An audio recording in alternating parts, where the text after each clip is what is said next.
Also, in planning my double page spread, I wanted to practice creating a double page spread and thought to base my ideas around this interview. Double page spread that I made that based my ideas all around this magazine was this one. I created this on iMac in one of my planning lessons.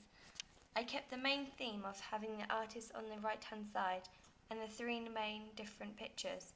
I also kept the freedom interview at the top, as in here it has style interview, and started with freedom at last with the artist, as it starts here in a corner. I felt by doing this gave me more inspiration and a good idea of how a double page spread would be laid out. After planning my double page spread, I decided to make the real one. This was my final piece. I have still included the freedom interview at the top and starting with freedom at last, containing blue ink.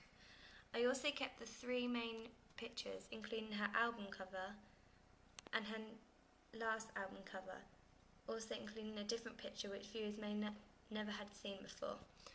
The interview starts at the top, where it introduces the artist to the audience who have never heard of her before. It also carries down to where the interview starts, where she answers her questions. The questions are clearly shown in blue ink in a bolder form. Answers are shown in a black ink as they felt that it was a neutral colour. I wanted to empathise more in the questions, as it was more eye-catching for the reader. However, I found improvements for this page spread and I wanted to make it the best I could, so I included the quote marks, such as "the fame is more intense now," and also "our own secret photo shoot. We also go for dinner." This will draw the reader in, and if they read these first, then they will want to continue reading the interview. I also felt that it separated the interview more, as before it looked more block and boring.